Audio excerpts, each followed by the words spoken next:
says another. Information is great, but at the end of the day, you are the expert of your own child. You know your child from birth. The experts know children in general, but you know your own child. So please trust your gut instincts. Trust them when you're raising your kids. What I love so much about what I do is that we are actually raising the next generation of people. We are raising the next generation of children, adults, of Australians. So take that job seriously. It's incredible. Now I'm guessing you guys are here because we're talking about transition to school. Are most people here for that purpose? Yes? Okay. I'd like you all to take a minute to remember your own first day of school. Can you remember that day? Yeah. I think I'm getting mixed, so some people are shaking their heads and some people are nodding. I think some people have had extreme memories of their first day of school. I remember my first day of school, my mother couldn't bring me in because she was far too emotional. But anyway, that's Mum. But Dad brought me along to my first day of school. And the teacher came up to me and said, "Oh, hello, Christina, come on, let's go."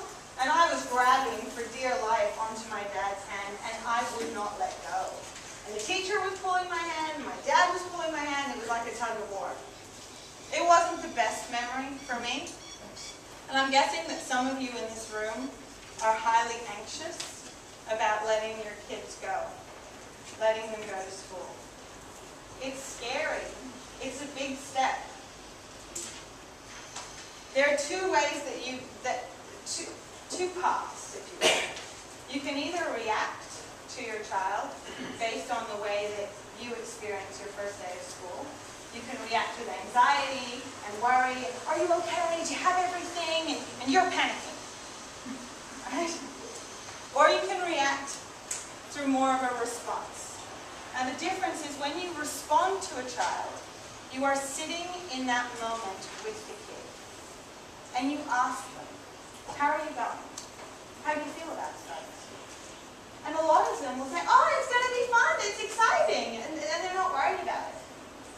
Recently, there was a study at Macquarie Clinic, that's through a connection with Macquarie University. And they found that they only looked at mothers, unfortunately. I'm sure there's going to be the next body of research will be with fathers. But they found that anxious mothers raise anxious children. Yeah?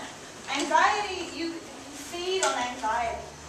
They just had HSC exams, and I think some of them are still going through it. I don't know if you remember doing your HSC or doing school certificate or doing any kind of examination. You walk into a group of people and you're going, "Did you study this? Did you study that? And what about that section? What about that section?" You were calm before, but all of a sudden you're starting to panic. Anxiety is like that. You pick up on it. Anyway, I went and talked about all kinds of weird stuff just then. The Resilience Doughnut. By the way, I will talk to you throughout this. I'd like you to feel free to ask questions or jump in, and I will pose questions to you guys as well. What do you understand to be resilience?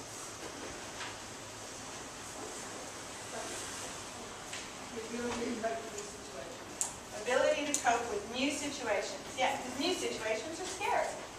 Yeah. Anything else? As an enduring quality about it.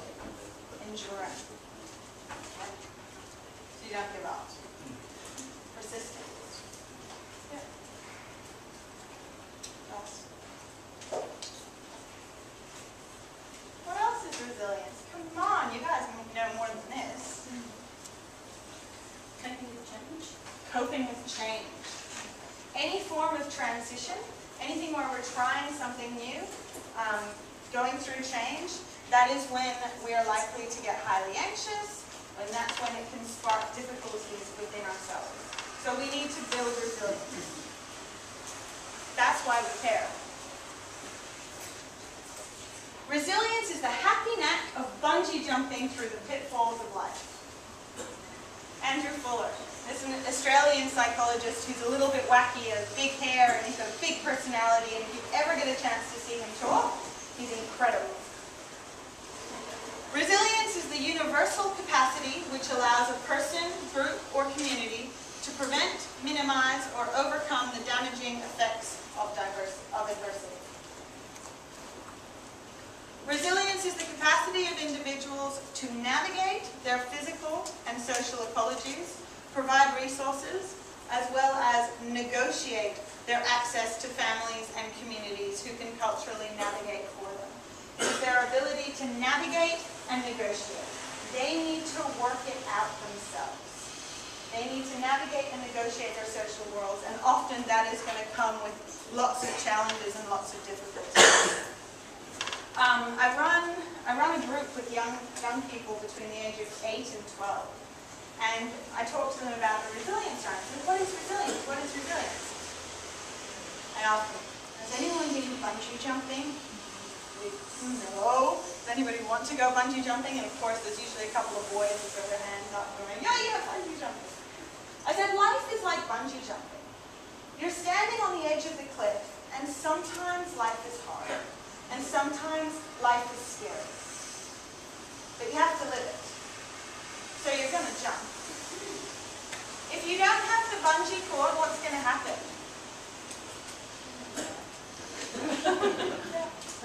It's not good. The bungee cord enables you to bounce back. The bungee cord is resilience. Resilience is the ability to bounce back, or as one of the psychologists in my practice said, you actually bounce forward from adversity. Because when you've been through something difficult, when you've been through challenges, that's exactly when you grow. And so you're not going to bounce back to where you were, you're going to bounce forward. You're going to develop yourself. Resilience is not a genetic predisposition to thriving, nor is it a personality trait. Resilience is something that is developed with time, through adversity.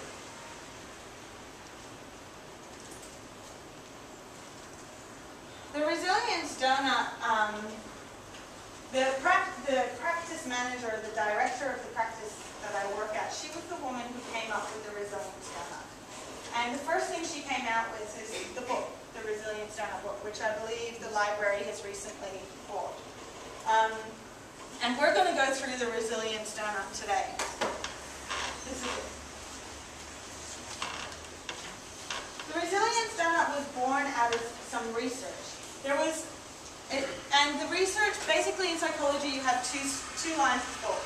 You can either look at research which is pathology-based or which is strengths-based. Pathology-based research says which are the risk factors that have a bad consequence for children. So you think about the risk factors, you think about parents who have separated, you think about low socioeconomic group, you think about domestic violence, drug use, alcohol dependency. Those are all high risk factors. You go, this isn't good for our children, what's going to happen, what's going to happen? Panic.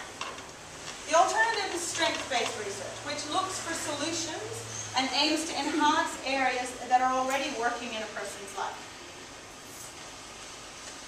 I'm going to give you an example. There was the International Resilience Project, which was done by Edith Grottberg in 1995. She looked at young people across 14 different countries, and it was almost 700 children.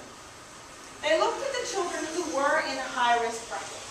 So had witnessed domestic violence, who had witnessed extreme alcohol intake, drug use, parental separation. They looked at all of those kids who experienced all of those risk factors.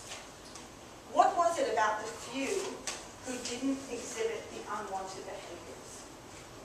What about those kids within that bracket who went on to live happy, successful lives? What were their buffers? What was it about those kids that enabled them to strive despite bad circumstances? So that is the research that the Resilience Doughnut was born out of.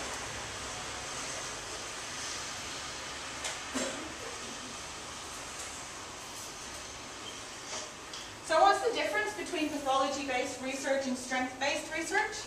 Instead of minimizing risk factors, so let's keep parents together, let's let's reduce domestic violence, let's reduce all of this, which is great, and we need to keep working on that. But at the end of the day, that is never going to be 100% resolved, is it? Instead of that, they looked at which were the protective factors that buffered the effects of being high risk so that the individuals could go on to live a happy and successful life. So that's what we're going to do with the donut. But before I jump into the Resilience Doughnut and how to use that, I'm curious, what do you as parents already know about raising strong and resilient young people?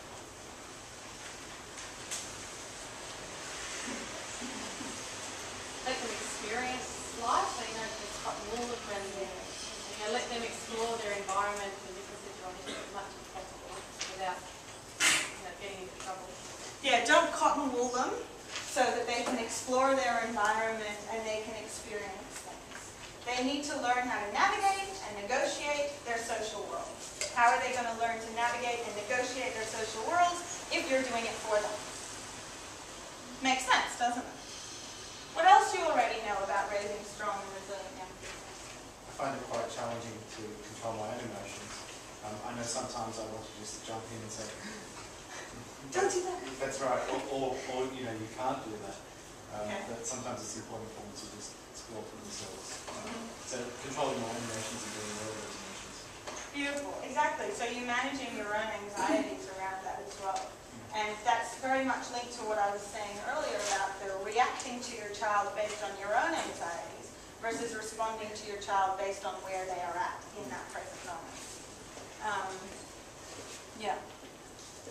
I'd like to give an example of Pass the Parcel. I don't know if you remember, but 20 years ago when you did Pass the Parcel, how many prizes were in Pass the Parcel? One. And now when they do Pass the Parcel, how many prizes? Every layer! Because we're worried that someone's going to get upset. Oh, the poor kid is so upset. I'm sorry, but life is like that. Sometimes you get upset. You got to learn how to deal with it, don't you?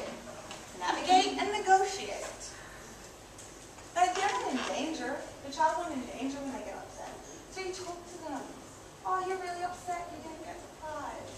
That's tough, isn't it? It's tough when you don't get what you want. Yeah. That's it.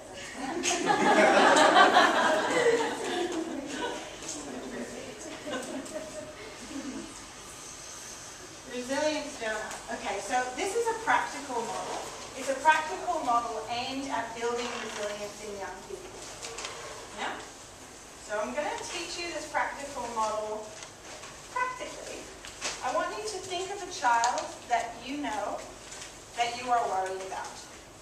So a child that you know well. It doesn't have to be your own child. It might be, but it doesn't have to be. It could be a neighbor, it could be a nephew, it could be a niece. And while we're going through the donut, I want you to do it for that child. Yeah? Has everyone got a child in mind? And does everyone have a pen? And if not, can you ask your friend next to you if you could borrow one? And Christina, if they don't have a child, I've got one to spare. Yeah. Got lots of children. Share around.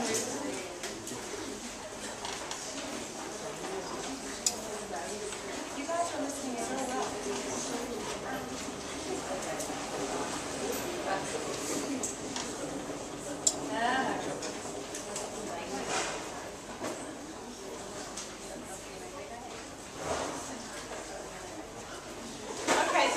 Notice on the donut, there are three internal factors. I have, I am, I can, and 7. Does everyone have? And 7 external factors. The idea is that the external factors feed the internal. If we tell a child, "Oh, you're wonderful. Oh, you're awesome. Oh, you're doing so well," the child will only half believe you. Unless they can see it in action through the external factors, it's going to be hard for them to grasp it. So the idea is that we're going to affect the external factors, which will then affect the internal. This is a little bit weird in the beginning, but it all comes together at the end. You just have to have a little bit of faith. Okay?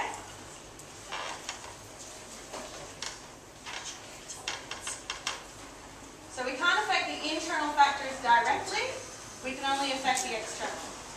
Now, I'm of the opinion that when you have to do something hard, you rip it off like a Band-Aid, nice and quick. Okay? So we're going to start off with the parent factor. But before I start, just notice your own anxieties. Just breathe through the anxiety. It will pass. And the other thing I want to say, how many factors are there? 7. And how many are the parent factor? 1. Deep breath, everyone. Parent factor. So you're going to score, or each of these factors are going to be scored between 0 and 10. Okay? A 10 on the parent factor means that the child is receiving an equal balance of, on one hand, there is rules, discipline, consequences, predictability, and on the other hand, there is love, responsiveness, affection, connection, and open communication with the child. That would be a 10. It would be an equal balance of the two. Okay? A 0 on this factor would be either the child is receiving all the discipline, all the consequences, all the predictability, and all the structure, but none of the love, responsiveness, connection, affection, open communication. Alternatively, another 0 would be the parent who is the best friend. So the parent who shows so much love, responsiveness, affection, but there are no consequences, there is no discipline, and the child just does whatever they like, however they like. Is this for both parents? The parent factor? The parent factor, basically what the research shows is the child actually only needs this with one parent. The child only needs this with one parent. I have permission to share this story with you, otherwise I wouldn't share it. But one of the psychologists who works in the practice that I work, we talk about Resilience Doughnut quite a bit. She had a client, it was a teenage boy who did his donut with her, and he actually scored his parent factor really, really high. And the clinician, the psychologist, was puzzled. Oh, really? And so she started to ask him a little bit more about the parent factor. Now, the reason why she was puzzled was because the mum was neglectful, I think is the word. The mum was hardly ever home. The mum had different boyfriends every week. She rarely got dinner on the table. And Dad was in prison. So this, as you can imagine, this clinician was thinking, oh, what's going on? And started to ask this boy, and he said, you know what? I speak to my dad every day. Every single day. And he cares about my school. He cares about what my grades are. He remembers when my exams are. And I know that if I mess up, he will be so upset with me. And he is open with his dad, and he has that connection with his dad, even though it's over the phone. So, the point of the story is that, basically, you only need to have one parent that has that. That has that strong connection, the discipline, the predictability, love, affection, responsiveness. Yeah. So do you mind scoring that?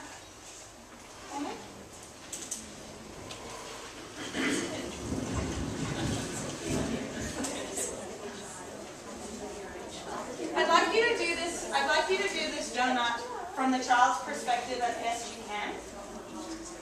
From the child's perspective as best you can. And also, their donuts will be changing all the time. So this is not set in stone. This is their donut right now. Yeah?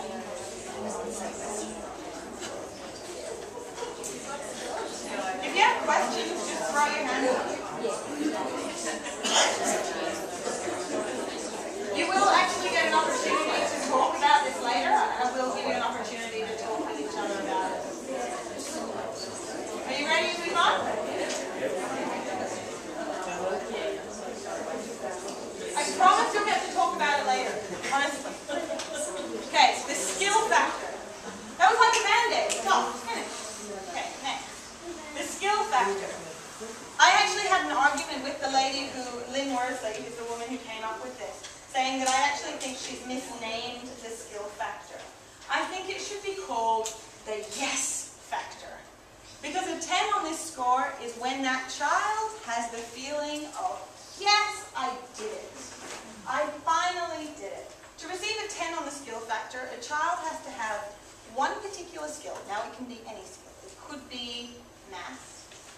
be English, or it could be music, or it could be trumpet, or it could be a game, a soccer game, or it could be basketball, a skill, art perhaps.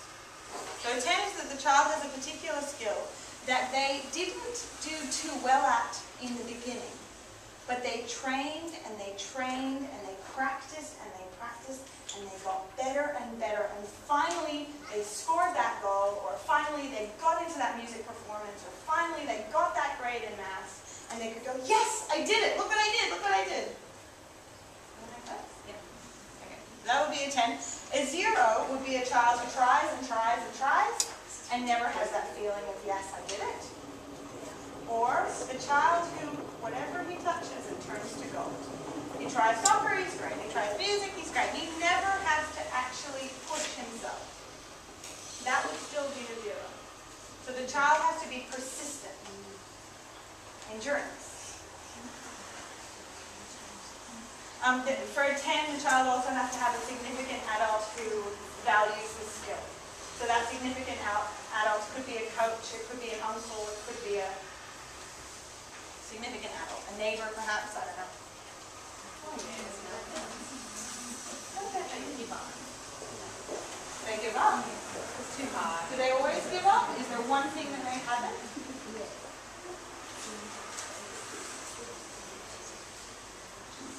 It takes a long time. It's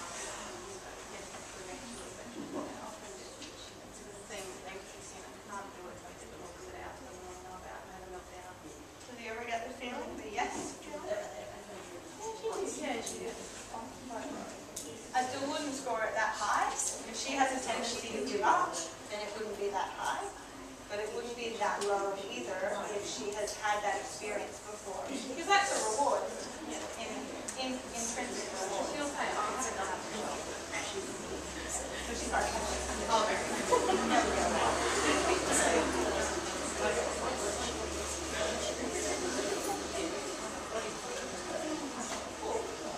Ready to go to the next one?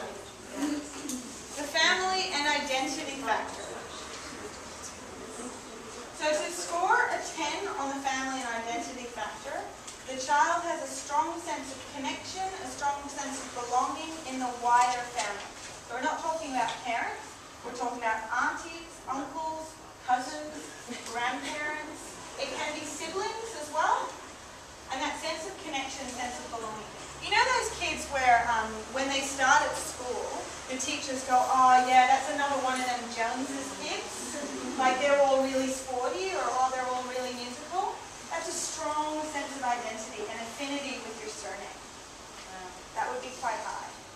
The research shows that families who have been through adversity together typically are much higher in this area. So families who have moved areas and they've had to really stick together and all they have is their own family unit, they show that that's quite a strong one. Look-alike as well, so children who look like their cousins or look like their siblings and they like that, it makes them feel more connected and more belonging within that family, they score quite highly in this area as well.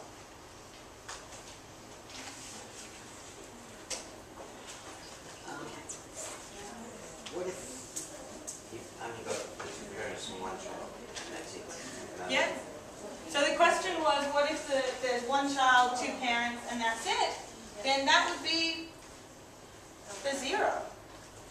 Don't worry about low scores. Okay? Low scores are going to happen. There are 7 factors. You're bound to have some really low ones. So that's obviously not a factor. And I'll talk about why that is irrelevant later. It'll make sense. Don't be anxious about the low scores. Breathe through the anxiety of the trauma. Ready?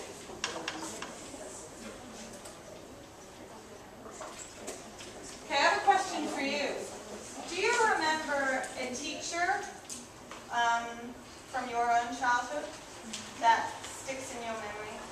A teacher who believed in you, who loved you, who cared about you, who supported you, who pushed you. You can do better than that, come on. Yeah? Okay, so that would fall under this factor. A 10 on the education factor means that the child has a strong sense of connection and belonging with the school. Now there needs to be a significant adult at the school that the child feels connected with. That doesn't necessarily have to be a teacher, though usually it is. It could be the librarian, it could be the reception staff, it could be the nurse, it could be the school counselor, but there is a significant adult at the school who the child feels connected with, and that adult believes in them. Work at people like they're really connected, and then they will understand it. She probably still has the connection with the school, but obviously that would bring her score a bit down. What was the other thing I was considering? Also, children who are heavily involved with the school. So, you know, when there's a fete or there's a fair or whatever, the child gets involved with that. Or the child who does lots of extracurricular activities, very connected with the school. The school is so much part of their life. That would be a really high score as well. Yeah?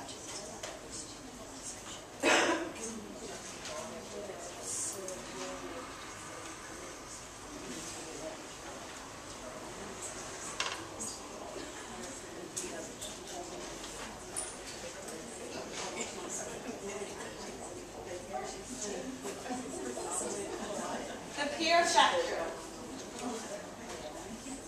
Okay, so a 10 on the peer factor is when the child has a strong sense of connection and belonging with a peer group. Now the peer group does not need to be huge, it can be quite small. It's where the child feels a part of that friendship group. With older children, because we're talking about kindies, so it's not so much for the kindies, but I'm guessing some of you have got more than one child. So with the older kids, also the child that feels comfortable enough to express unpopular opinions. So if my opinion is a little bit different to yours, I trust that we're still going to be friends. Yeah? With the younger ones developmentally at kindy, they're all going to want to be the same, dress the same, and do the same kind of stuff. That's part of their developmental age. So that's a 10 would be that the child has friends and feels connected and feels included. We all know how important that is. Even in adulthood, it's just even more magnified when they're in kindy. Yes. What if the child has a good sort of grasp of that outside of school and inside of school is complete opposite? Oh, great question. Yeah, so peer group doesn't have to be in school. It can be any peer group. So it could be a peer group through a sporting activity, or it could be neighbors. A How peer would you group. score it if it's, like you would say, 10 outside of school, but then you say 0 inside of school? Complete difference. Yeah, you could probably hit it in the middle a little bit. Yeah. Because, yeah, they kind of...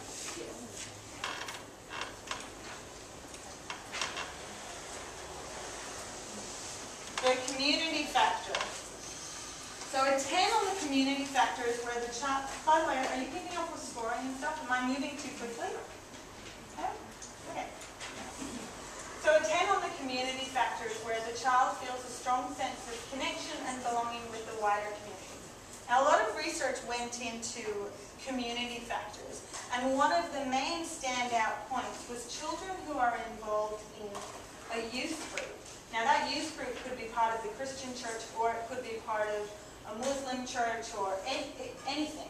It could be any kind of spiritual denomination. When a child is part of a youth group, they are surrounded by peers and people who are like-minded in their values. And that was a really, really strong standout. It doesn't have to be. Community factor could be sporting groups outside of school. It could be a community of family friends. You know, there are lots of different families, and all the parents, other parents, and kids, other kids, and you have your group barbecue. That's also a community. The street community, so neighborhood. There needs to be a significant adult within that community that the child connects with as well. So whether that be a youth group leader, or in the group of family friends, it might be one of the mums or dads of the other kids. Could be the sporting coach. Yeah?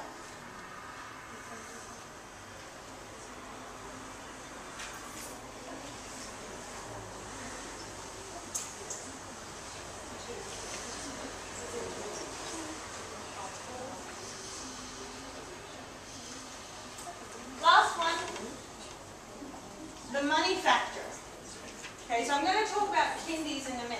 just for context, what the research says is for a 10 on the money factor, remember resilience is the ability to navigate and negotiate social world. So to receive a 10 on the money factor, although lots of 8-year-olds will jump in and say, it means you're really, really rich, it isn't that.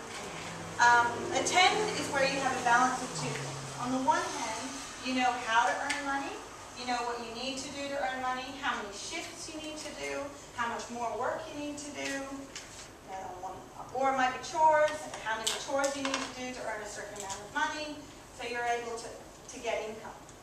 On the other side, you also know how to save and prioritize for what you want. You know how to earn, you know how to save and prioritize for what you want. The research looked at rich families, poor families, and middle working class families, and it ended up being a bell curve of resilience. So the mega rich families, low in resilience in this area. The mega poor families, low in resilience in this area. It was the battler zone in the middle that was the high resilience. And it makes sense. You think about it, if you're really rich, you don't need to save and prioritize. Why would you bother? You just go out to the tree in your garden, you pick out $1 bill and you pay for stuff. You don't need to save and prioritize. But then in the very poor families, they were constantly catching their tail. It was really difficult to earn money, to get shifts, to improve their skills, to get more work, and so forth. So the high resilience was the families who were sitting in the middle there.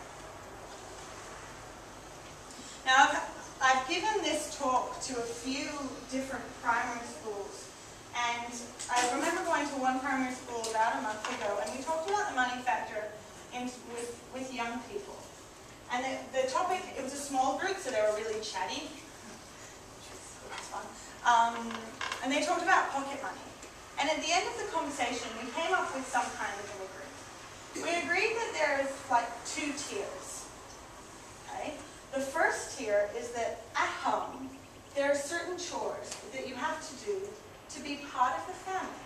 That as part of the family, you have a certain obligation. So let's be stereotypical for a minute. Mum's job as part of being in the family is to cook the meal. Dad's job as being part of the family is to do the dishes and to take the rubbish out.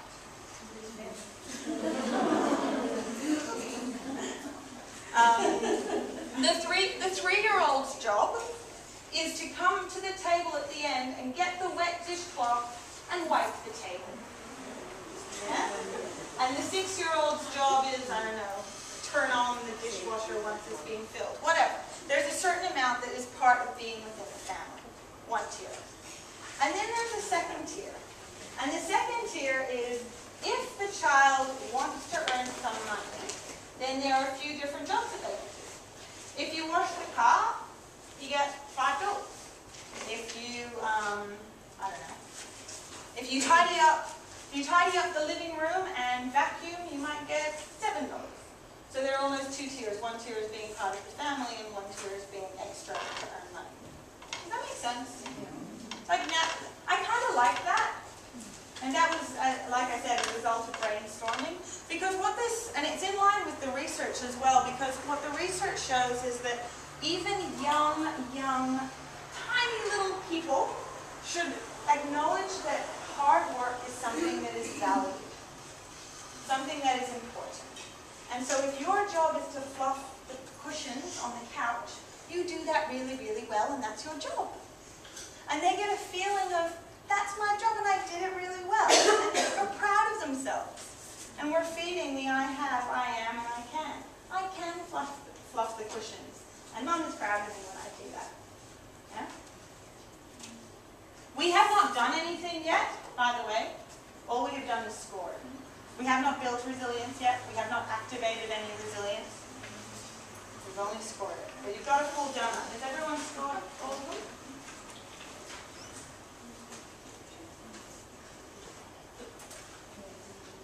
So now, I want you to take a look at the top 3 scoring factors and circle them. I want you to ignore the other factors. Circle the top 3. If the third one is tied with 4th, Only if the third one is tied with 4. Then circle 4.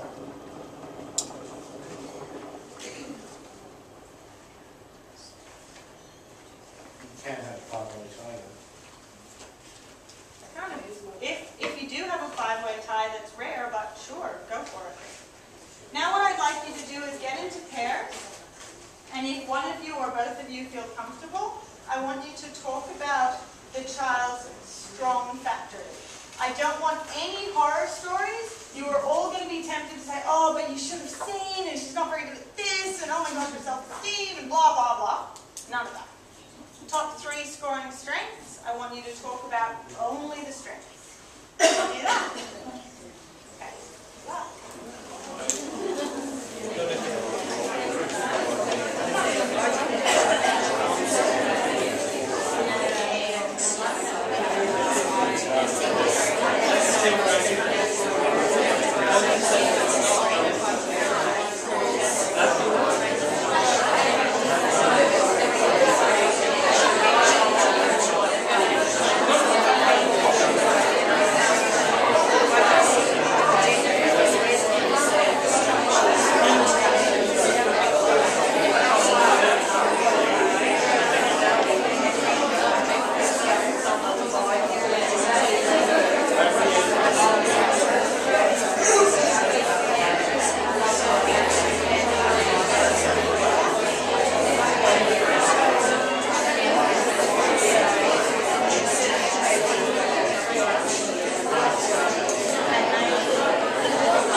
A donut moment is when the top 3 scoring factors interact in one event or situation.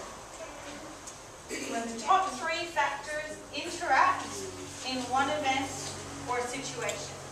Let me give you an example. Billy is really, really good at soccer. And he's been working really hard at that. He didn't used to be very good at it, but he trains and he practices and he practices and he practices. And his dad values soccer as well. There's a significant adult who cares about the skill. And he has a great relationship with his dad. His dad is warm and he has discipline and he plays soccer with him and they practice together. So those 2 are his strengths. His soccer coach is at school. It's his PE teacher. And he has a strong connection with his PE teacher. And they train all together. Those 3 are his strong factors. His donut moment. How are we going to create it? His donut moment is when he goes and he plays soccer at school. His coach is on the sidelines cheering him on. And Dad is there. And Dad sees the coach and walks over to the coach and says, "Hey, Billy loves you. He reckons this is a great sport and he really values you. And thank you for believing in my son. You've done such a good job." Yada, yada, yada. That's one, yeah, they'll go talk about other stuff. But the point is, Billy is on the soccer pitch and he is playing soccer and he's doing what he loves, he's doing what he's passionate about. He looks at the sidelines and he sees his soccer coach, who he values and he thinks is awesome. And then he sees his dad and they're chatting together. And straight away, in that one donut moment, he has I have a teacher who cares about me. I have a dad who cares. I am loved. I am valued. I am worthwhile. I can play soccer. I can introduce my father to my soccer coach. Straight away, he's having feelings about himself based on his external factors. He's starting to feel good. So when he is going through the challenges at school with bullying, when he is going through the issues that he just recently moved to Australia and he has no extended family and he misses his cousins like crazy, it is those moments where he has the donut moment on the pitch and the 3 top strengths come and they interact. That is what helps him get through the adversity. We can't get rid of the adversity because we need to buffer him up, strengthen him up so that when the challenges come, he can get through them. What I want you to do now is with those top strengths, if you had ties, then you only need to use 3 of them. And you can pick and choose which 3 you use of the top scoring. Only if you have a tie though. Yeah? I want you to come up with a donut moment where all 3 are interacting in one situation or event. And brainstorm with each other. 2 brains are better than 1. Okay? Good luck.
struggles, and then we talk about it. So I'll start with the easy one. Who was able to get a donut moment? Yeah? Who's willing to share?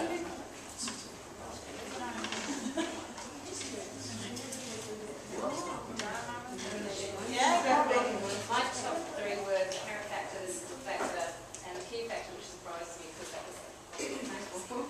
But we basically came up with. But sorry, before you launch into the donut moment, do you mind just giving us a very brief overview about why those three are strengths? Yeah. Parent factor is self-explanatory. Okay. The skill factor, it's my daughter, she's 9, and she's martial artist, so she gets to go up grades all the time, so she gets that wow factor quite often when she goes up the grades. Yep. And the peer factor, which was the reason I came, we have a big problem at school with being bullied constantly, so I would have scored her 0 for that, yet in her sporting, they're all beautiful people both at swimming and at Kung Fu, so she's got loads of friends. Okay, so her peer factor is naturally interacting with her skill factor. Yes. So her kung fu Yeah. friends together with the skill factor, that's naturally. You'll often find the two factors naturally come together anyway.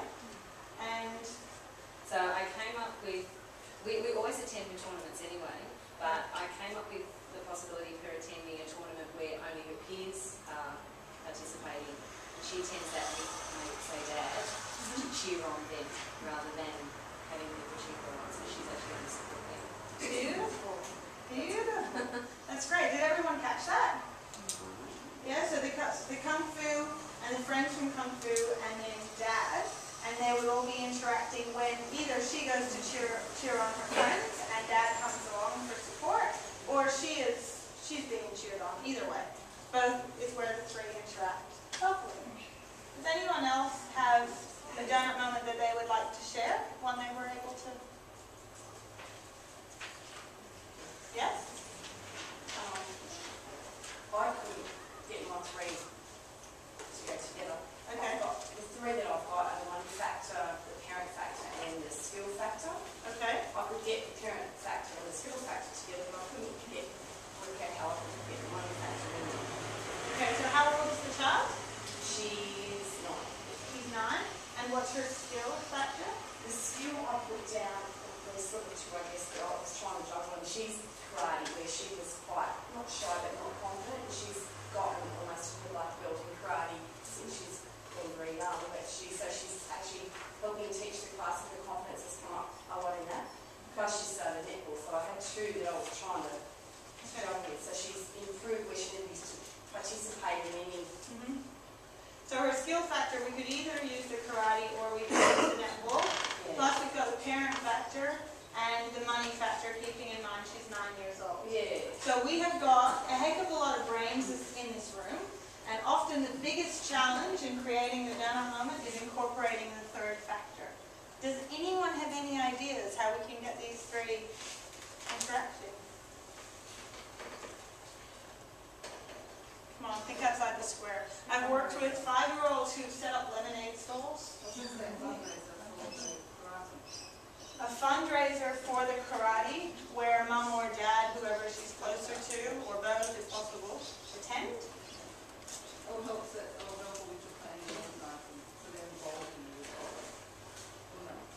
Planning or organizing all of the fundraiser. So they coordinate fundraising. Yeah, beautiful. So the parents and the daughter and the karate friends all come together to create a fundraiser, and maybe they do like a karate show, some kind of display, and then they raise money and they walk around with a hat and they collect money for it, and it goes towards some charity, something that she cares about. You know, where maybe she loves animals, the RSPCA. Yeah? Beautiful donut. Beautiful donut. Thank you for your contribution. Anyone else like to share a donut moment or a challenge with the donut moment? I've got a challenge with it. Yeah, go for it. Let's have a look at it. Originally I would have put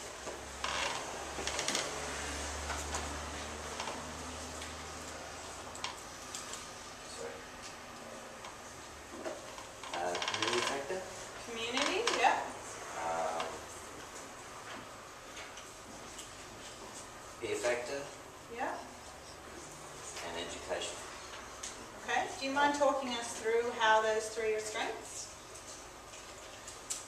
Well, she's pretty young, but she's very determined to learn stuff, so education-wise. Okay. Um, So she's motivated at school and she values being there? yeah. Yeah. Um, Does she have a significant adult at school that values her and supports her and thinks the best of her? Teacher-wise, yeah. Teacher, yeah. I think so, yeah. Beautiful. So, then the peer factor. Are they friends at school or?